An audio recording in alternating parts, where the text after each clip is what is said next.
Hello, everyone. Thank you so much for joining us today at the Glam Hive Winter Summit. I am Jenny Jin. I'm the beauty director at PureWow, and I will be your host today. We're going to be talking about all things social media in the beauty industry, and I have a very exciting lineup of speakers here today. And before we get started, I just wanted to go over a couple of housekeeping notes. One, we will have a Q&A at the end, so feel free to submit any questions or comments for our panelists throughout the panel, and we'll get to them at the end of the discussion. And this session will be recorded, and you can access it after the event. So you can go back and watch it as many times as you need to get that inspiration. And lastly, we want to thank Mary Kay, who is our presenting sponsor. Thank you so much for supporting the summit and supporting female entrepreneurship. So, are you guys ready? Panelists ready? Yeah. Ready. All right, so I am going to do a quick introduction because everything I say can't even begin to skim the surface of like the collective talent that I'm about to introduce you to you guys. Like it's mind-boggling, truly. When I was preparing for this, I was getting a little like, oh my gosh, so impressive. So I'm going to start off by introducing you to David Lopez. He is a celebrity hairstylist and a beauty content creator. He is also the rocker of a neon suit. I mean, give it up for David. Hi, everyone. And next we have Kaguya, who is an artist, a model, an activist for body positivity and cannabis. Oh yeah. What's up, Kaguya? Thank you so much for being here today. Thanks for having me. We have Diana Madison, who is an actress, a CEO, and you started your own beauty company, right? Diana Madison Yes, Beauty? Diana Madison Beauty. And you have an awesome oil, if I'm not mistaken, if I'm being a good beauty reporter, Glowtopia, right? Yes, I gotta get you some. I do. Oh, thank you. We'll offline about that. And last but not least, we have Jose Corella. He is a celebrity hairstylist, and he rocks a great coiffed do. Do you see this? Did David help you with this, or is this all you, Jose? Oh man. All right, guys. I hope I did. It's so hard. I want to say so much more about you guys, but I encourage everyone who's watching to check these guys out on their social platforms and learn about their work because there's so much good stuff there.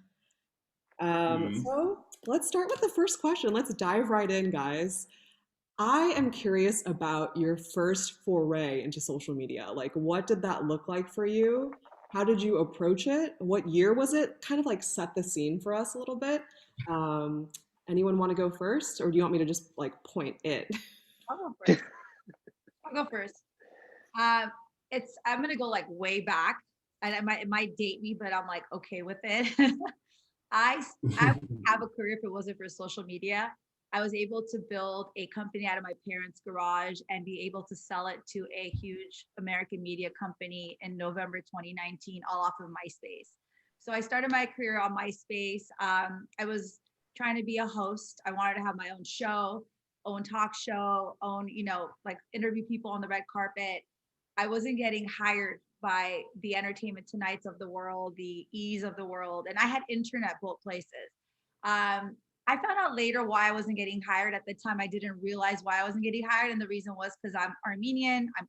I don't look like everybody else, and they only were looking for particular people that looked a certain way, and it definitely wasn't this.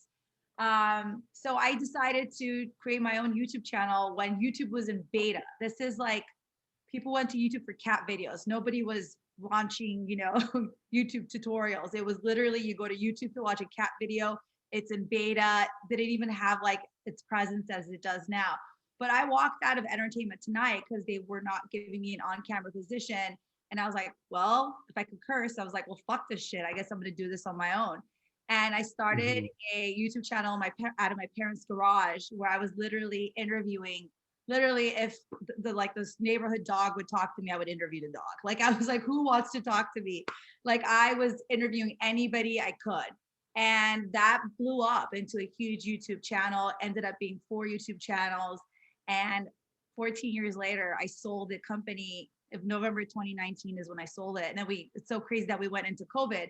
But I had a staff of 70. I sold it to American Media Company, which is Radio One. It's a Black-owned company by Kathy Hughes. She's a pioneer. And yeah, it wouldn't have happened if it wasn't for MySpace. But the interesting thing is, I saw this quote yesterday, which I'll talk about right now. No matter what you're doing right now on social media, like, be the best that you could be, do something that no one has done before, and really try to like excel at it. And what I did was I did interviews with celebrities and nobody was doing it at the time. And I was one of the first at it. And that's why it became so successful. And of course, my career has changed so much throughout the last years, and I owe it to social media. Like, I'm about to film my second movie in 3 weeks. It would not have happened without social media, you guys. Social media is a reason why I got the role. And I feel like, as much as it's hard with social media because it's so much information being thrown at you and it's like a full-time job and it becomes so much, it's beautiful how you could connect with people and connect with other like-minded individuals and be able to build ideas and brands out of a page, out of photos. It's so crazy. But I think the important thing is like just to be authentic and just to move people with your work. And a year ago, I launched a beauty brand out of a need. I created a show called Glam Masters on Lifetime. I wanted to get in the beauty space. I didn't know how to. I didn't want to just jump into it. So I was like, all right, let me test it out and see how I could get in. And I got a really bad case of eczema when I was in Palm Springs 4 years ago, when I just had my baby girl, Colette. And I was not impressed when I saw it Rite Aid. I was like, this is so crazy. Like, why isn't clean beauty cooler? Why is it sexier? Like, as a new mom, I was dealing with postpartum. I'm like, I don't feel pretty. I don't feel sexy. And I go to Rite Aid, it's like Cetaphil, and it's just not that cool, right? I wouldn't tell anyone I'm using Cetaphil. So I got the idea to launch a clean beauty brand that's like sexy and fun and cool and not that serious and just simple, with simple ingredients that actually heal your skin. And 1 year later, because of Instagram, it's been such a huge success. So if it wasn't for social media, I wouldn't even be talking here to like with you guys. And I owe my whole life to it. Wow. Yeah. Do you want to add to that, Jose or Kaguya or David? Yeah, I can go off of how I started with my career. So interesting enough, I started on MySpace as well. But for me, it was more of, I'm from a small town, obviously being gay. I moved out of my house when I was 14 because my parents were obviously not cool with it. And so I had to figure out how I was going to make money because, things cost. So at that point, I was still in high school, or was I in high school yet? Something like that. And I got on MySpace and I was like, okay, what can I do to make money? So I was like, all right, I know Photoshop pretty well. And I started editing people's photos for their profile pictures. So I kind of started, I did like people like Jeffree Star, Tila Tequila, like very like that moment, like rainbow colors, like all the effects, like that's how I got into this industry. And I did it merely because it had to survive. And then from there, I started my career as a photographer. I was a photographer actually for 6 years. And then, yeah, that kind of blew me into the beauty world when I moved to LA, like 6 years ago. And then I started doing makeup when I moved to LA. And yeah, the rest was just kind of history. But yeah, I got into it because of MySpace to Instagram and Facebook, and just kind of trickled with the times. Oh, I miss MySpace. Remember the top 8, guys? Yes. You had your top 8. You had your profile song that would sing. Yes. That would play as soon as you got there. I mean, I'm a full millennial. Definitely grew up, with the internet, with these platforms, and definitely adopted all of them super early. I've been on Instagram since the first year that Instagram actually was, actually available in the App Store. But I think as a creator, I realized very early on how important the power of these platforms was, really, especially at the time for smaller creators who were wanting to get noticed, because the path to success for a lot of creatives in the hair and makeup industry was really assist for many, many years, then hopefully get signed to an agency, and no one would see your work. So all of a sudden now you have a platform to show off your work to thousands and then millions and now billions of people. That power was kind of instinctualized pretty early. So I've been using it for many, many things. And now obviously utilizing the power of social media for, social issues is really, really important as well. So But yeah, it's been pretty much my entire career has been in some capacity has involved a social media platform. Yeah, we'll touch more on this later, David, but I have personally, from afar, seen your evolution throughout the years. It's been an evolution. It's that you can go back and see, some of the things that I used to post and kind of see, obviously, the trends of what was happening on social media. Right. And we'll talk about more a little bit more later. But yeah, definitely, there's been a lot of shifts. If you scroll back far enough, you see like multiple personalities have existed on social media for me. What about you, Kaguya? Can you tell me about when you first started really getting into social media?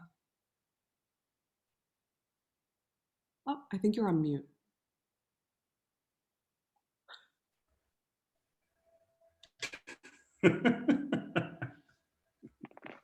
Is it? Do you want me to skip over? I can always come back. Oh, you're muted by. Sorry, guys. Oh, got it. Difficulties. Can someone from the Glam Hive Tech team please unmute Kaguya? Thanks, guys. Bearing with us. Aw.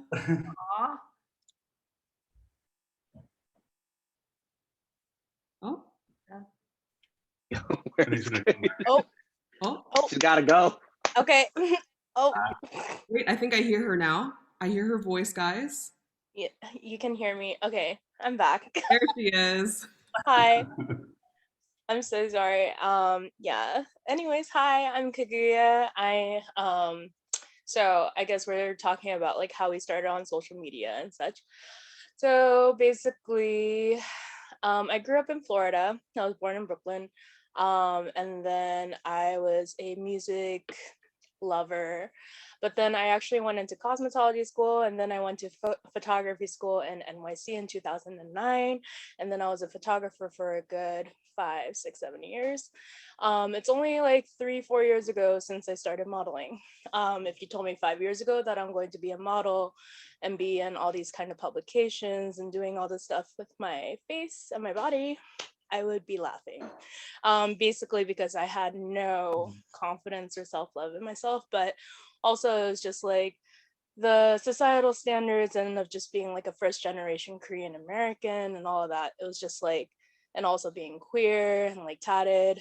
It's like I'm the black sheep of the family, but we're breaking that cultural trauma. And now I am full-time modeling, as well as like making different kinds of businesses, branching out into like my LGBTQIA plus community and supporting Black trans lives, and also have spaces in like the sex work environments, as well as like entertainment and cannabis. So basically it's been a full circle, and I'm learning everything as I go. And like, as Diana was stating earlier, I released my first single like a week ago, in which everything I did on my own budget, basically quarantine meltdowns of like, what am I doing with my life? And then I decided to do that. So it's been an interesting venture, and yeah, I'm pretty much like a Renaissance woman, and I embrace it. I love it. Guys, I don't understand how all of you are like, oh yeah, I was a photographer for 6 years. I did this for 7 years. You don't look like you could have had this much time. Like, what the heck? It's the Asian don't raisin. True, true.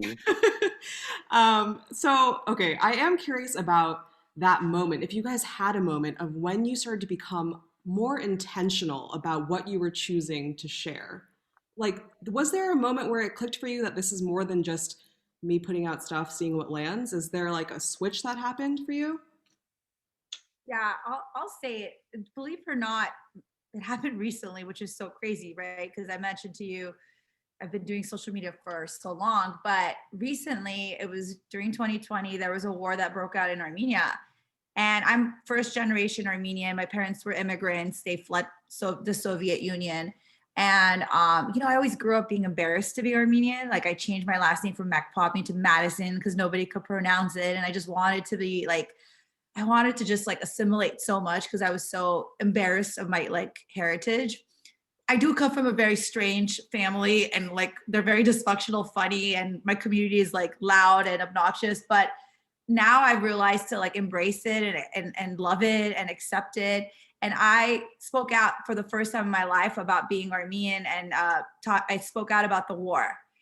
So a war happened in Armenia. We lost our ancestral lands, and kind of the world was quiet. Like not a lot of coverage was happening. And thanks to social media, we were able to bring so much recognition towards what was happening in Armenia. I mean, we've had the genocide. We've encountered so much loss in the last like 100 years as a country, as just a race. So this was like really tough for us because it was like going back to the days of the genocide. Like, is this going to be another genocide? Until this day, like just yesterday, there's a huge crisis in our country because of this war. Like right now, there's a revolution. It's very divided. So for the first time in my life, I actually spoke out about being Armenian and how this has all affected me. And it just went viral. And I thought it was crazy because I talk about beauty. I talk about like, I'm here, I'm on this movie set, I'm doing this, I'm doing that. I produced a show. Like I've never talked about my heritage and something so serious, right? Where lives are at risk. And we were able, like me and like a few girls in LA, other influencers, were able to make such change in those like 4 months. It was so crazy. And I didn't even care about posting anything else. I was like, this is really hurting us. And I'm just going to talk about the Armenian crisis. And I didn't care if I lost followers, none of that. And it's interesting because I actually didn't lose followers, but I didn't care. I was like, this is not even about social media. This is really about what's happening to my people, and nobody is doing anything about it. And it was just wild to see the reaction I got from people. Like I had a friend in Angola who's like, I'm having conversations at a dinner table about the Armenian crisis because of your Instagram. And I was just like, wow, CNN and all the other news outlets are not covering it because of social media. We're making people talk about it. And that was just so powerful. We did like a fundraiser on Instagram, and in 24 hours, we raised $1 million for Armenia to help people who were displaced from the war. And that just shows the power of social media. And so funny that I've been doing it for over 14 years and I didn't really see the power of it until the war broke out in Armenia. And I actually talked about something that I was embarrassed of all my life, being an immigrant kid, being Armenian, and all the things that come along with it. Yeah, I think we've all seen a big shift in the way we use and consume and interact with social media this past year. I wonder, does anything come up for you when I say that? Like, how have you guys shifted the way you post and share? I mean, for me, go ahead. Oh no, it's no, go ahead. You can go. And I'm like, do we do a raise hand situation? Yeah, it feels very like everyone raise your hand. Yeah. Okay, so I will say this. Growing up as an obviously brown person, a queer person before I even knew I was queer, and then all of a sudden we are thrust into an awakening of Black Lives Matter, something that a lot of brown and BIPOC have always kind of known as existed. As a creator, I already was using social media to highlight indiscrepancies within beauty, specifically talking about degenderizing the beauty space, having cisgendered men a part of conversations that are beyond the queer spaces, really trying to create an even level playing field when it comes to talking about self-care and beauty. Now we mix in Black Lives Matter as an Afro-Caribbean person. I had to personally hold my community accountable for whatever was happening through the power of social media, but I was able to really combine what I do for a living, which is essentially, and I think Jose, you can relate to this, is we make people feel good. So how do you educate someone and hold them accountable, but still help them feel good? So utilizing social media as a form of empowerment and knowledge, but still staying true to your voice and who you are. So that was definitely a big shift for me. I already had that shift a couple of years ago because of a big career shift that happened in my life. But then, of course, as we're all going into this new social climate and this really huge awakening, I think for all of us, being able to ride the tide was a really crazy experience. I think especially for creators that are, especially if all of us here were coming from different cultural backgrounds. it was really interesting and a really, really beautiful time. And I say that not lightly. I mean beautiful in a way that it just really just started breaking down these systems that have existed for so long that we have known existed, but then waking it up to so many other people was just awesome to see it live on social media this past year. Yeah. Jose, did you want to say something? So my thing is kind of like the opposite. So for me, I put my artistry first. So I'm very quiet on social media, kind of about, political things or things that kind of, I don't want it to upset anyone. Like David said, we try to make people happy, kind of give them a space to forget, because that's what I needed growing up, is a place to forget what I was going through or what I was doing.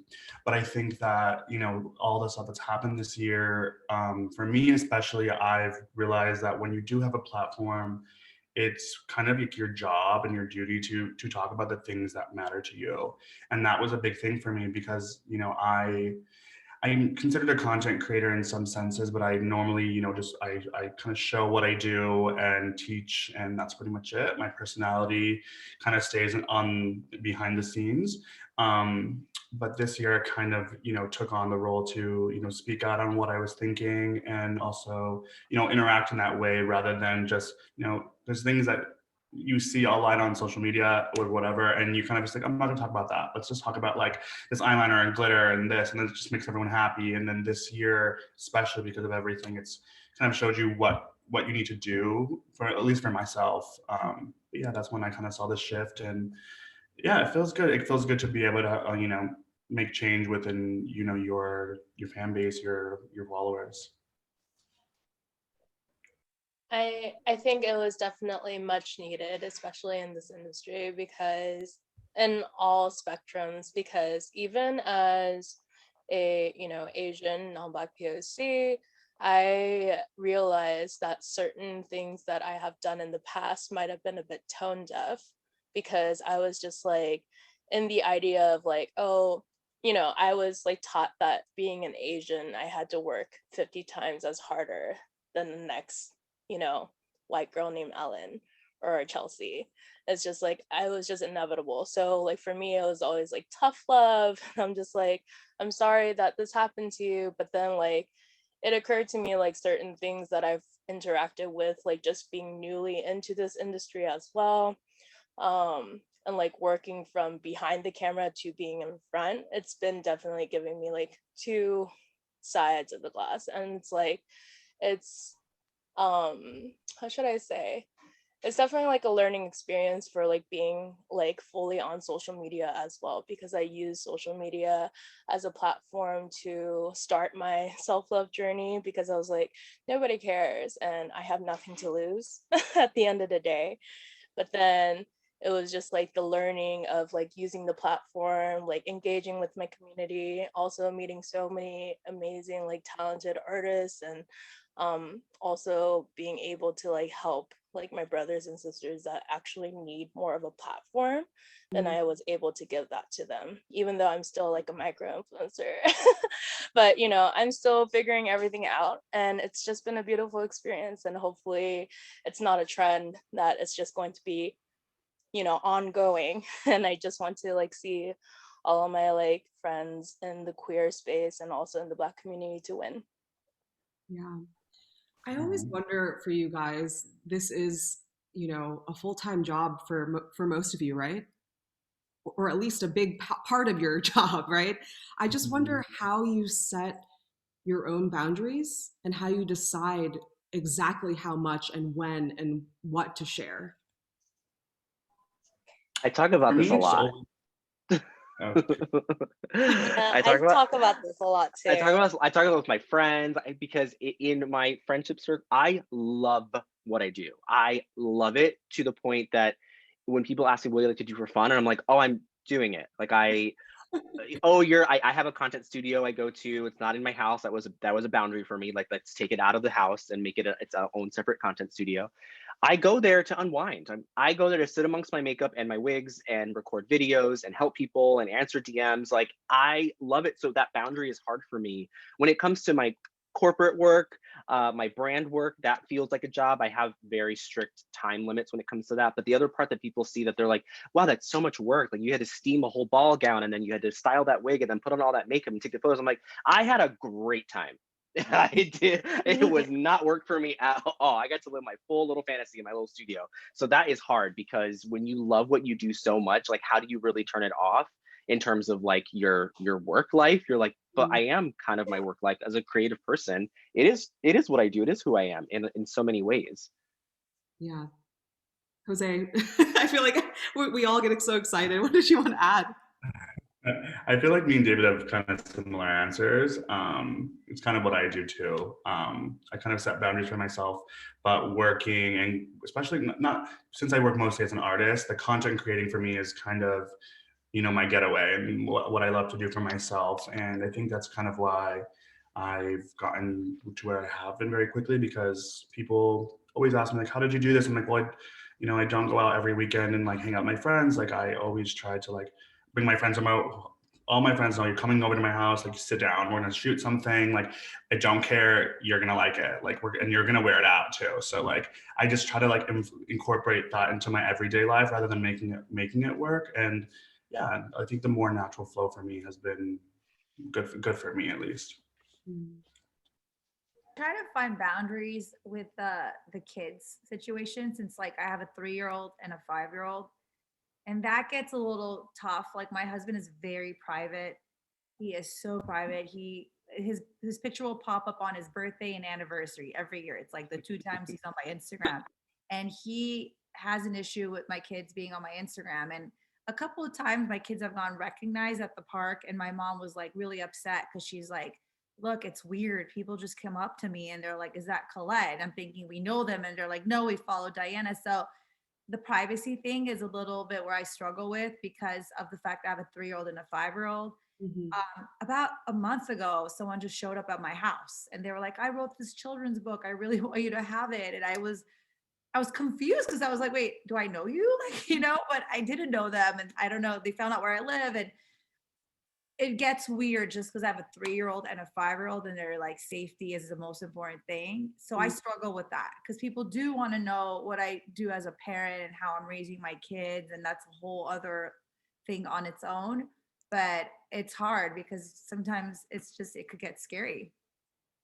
Definitely, especially in social media, because there's a lot of weird people out there. There are definitely like the supporters and like the fans and like the innovators and people who you want to work with, but there are definitely weird people on social media. And I think this is like the pro and con of social media. It's like, yes, we can use social media to like max out like the news or like anything that we're trying to like portray, like a mission that we're trying to go for, but it also is a dangerous playground. So that's definitely boundaries in regards to it. And I think like I talk a lot with my friends in regards to like imposter syndrome, like being an influencer and all of that. And honestly, like in the very beginning, I was just like, I don't care. This is just my full story and no one knows about me. But then after like getting like publications and like Rogue and like Refinery 29 and like the beginning stages of my stuff and like not knowing what I'm doing with my life and transitioning from like a 9 to 5 to like being a model was interesting. And then I would just literally go outside with no makeup, no hair, glasses, and a hoodie, trying to get like a bagel sandwich looking like a toe. And then people wouldn't recognize me in the street. So that was a little bit uncomfortable at times, or like people would like send letters for like signatures, but I don't know who they are. Don't want to really give my address. But aside from the point, I guess it's a balance of it all, right? That actually segues nicely in my next question. But before I get there, I want to remind you guys, if you have any questions at all for our lovely panelists, please drop them in the chat box and I'll be sure to get to them very shortly. So chat box, what are your questions? And it looks like Jose has a BRB, but I'll ask the question and then we can loop him back in when he gets back. Sound good, guys? Sounds good. So, we just talked about boundaries on your time and how you decide when and how much and what to post. I kind of wonder also about the emotional boundaries. You know, like, do you guys have to deal with, I don't know, having to deal with other people's feedback, both good and bad? How do you internalize that? How do you manage that? I don't know. I'm like a super sensitive person, so I feel like I wouldn't do too well with it, but I just wonder how you guys navigate that. Um, I guess I can start. Basically, it's like taking everything with a grain of salt. Because ultimately, at the end of the day, it's like Jose stated, you can only take like certain criticisms, but at the end of the day, I want to be as altruistic as I can be and like remember what I actually started this journey to begin with for. Mhm. And like try not to forget about that because it is a world full of criticism and everyone has like preemptive like ideas of who you are and they think they know you but they just know of you, they don't know you truly. So it's like having the, I guess, like the resilience and also like, just like going through with it um just easily. I think I put myself in like, I'm very like social media love you but I hate you kind of moment. And as of recent, even like with my release of my single and stuff, I like deleted everything off of my timeline just because I just wanted to start anew. Mm. And I've also like Instagram and any social media platform kind of hates me as a person just being fat and also queer and also like showing too much skin. Like I'm just like, I'm sorry, I'm not like a skinny girl with like fake tits that's wearing a string bikini. I'm just like a fat Asian girl wearing a string bikini. And I hope you like it. And then, most obviously Instagram hates that. So it's like, I think in a sense, it's like I never really wanted to go into like the activism part of it too. I'm not very like hardcore into politics, but most obviously am because of my physical existence. And so it's been, yeah, so basically my mind also trails off, so I'm just rambling at this point. I relate so much to what you just said. So thank you for your honesty. I'll go next. When I started my career 14 years ago, I would get a lot of like nasty comments on YouTube, like "get off, you're not a good host" or whatever. I'm so confident in myself that I never would take it personal. Like if they would talk about my work, even if my work was good or bad, I'm so laser focused that nobody's criticisms can affect me. However, going back to what happened in the last year with the Armenian crisis, I started getting bullied from the other side. And if you guys aren't familiar, Armenia went to war with Azerbaijan. And I started getting bullied from the other side about my posts, like, stop posting, we're going to ruin your business. So the trolls started going on Revolve, where my beauty brand could be found, started leaving nasty comments. Like, I mean, it was like, Revolve told me like on a day they would get 500 like comments immediately. Like they would delete and within a minute 500 comments were back. And it would just be like, this is toxic, this is not good for your skin. So it was starting to affect my business, right? And that was hard because it's like I could take criticisms. Like I have dealt with so much in Hollywood, so much in the last 14 years in this industry. Like someone tells me, something like you suck or you're ugly, like I could take it because I've like dealt with so much shit. But when they start affecting your business and you have no control, that was hard. And the fact that they're like talking shit about my race, and it just was like so hurtful, and I didn't realize that I had so much pain attached to, like they call it transgenerational emotions. Like I Mhm. didn't realize I had so much pain attached to the genocide because I've tried to like, I was born and raised here. I'm just trying to like make my dreams come true. I don't want to think about the past so much. But Mhm. all these emotions started stirring up, like, why do these people hate us for no reason? And why are we dealing with this? And it was such a weird time for me. And this is like the only time I could say that, like the trolls and the bullying really broke me, and I think I'm doing a lot better with it now. Like I try to block it out, and I really do go out of my way to block it out, just because it was starting to be very unhealthy for me. Yeah, Mhm. I mean that's the only way to go about it, honestly, because at the end of the day, and trolls are trolls for a reason because they're unhappy. Because ultimately, yeah, it's like we're I always like, it's everyone, no matter like what the follower account is, like even for like major celebrities, we're all human. So at the end of the day, it's the most important. I would say like ignore it, but sometimes you just can't ignore it. It really triggers something in you. So if you have to block it, go ahead and block it, because that's what I started doing. I think it's interesting what something like Kukuya says. It's something that, as again, like a brown person working in a certain space, sometimes your existence is enough to set someone off. The fact that you're doing what you're doing. And when I started really going hard on degenderizing makeup, putting makeup on myself, I was shocked. The first thing that went viral was a TikTok that went viral, got millions of views of me just putting on makeup to look like this, not like anything crazy, just like this. And it had thousands and thousands of comments from women that were saying that men should not wear makeup. Men wearing makeup is disgusting. I could not believe, I was shocked. I kind of knew it was there, but I was shocked at the amount of misogyny that exists and how much the patriarchy has seeped into a part of so many different people's lives. So whenever I started getting those comments, I started responding in niceties, saying, hey, listen, I would never want to tell you what you should or shouldn't do to your body. It's not my place. I actually had a learning moment with someone where we went back and forth. I posted a whole story about it. It became a highlight. She and I went back and forth for a very long time about the men makeup thing.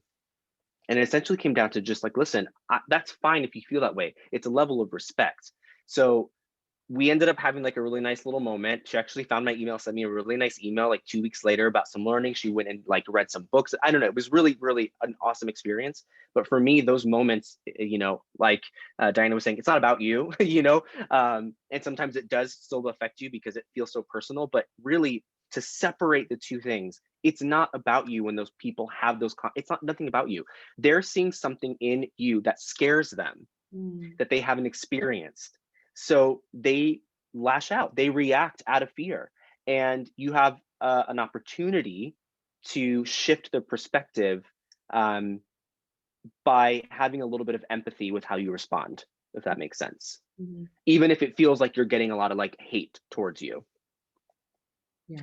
There are limitations to that, of course. When it's racist or xenophobic, I'm like, please get away from here. I will block you so hard. I will read you first and then block you. But everything else, Yeah. I love that you guys became friends at the end. That's awesome.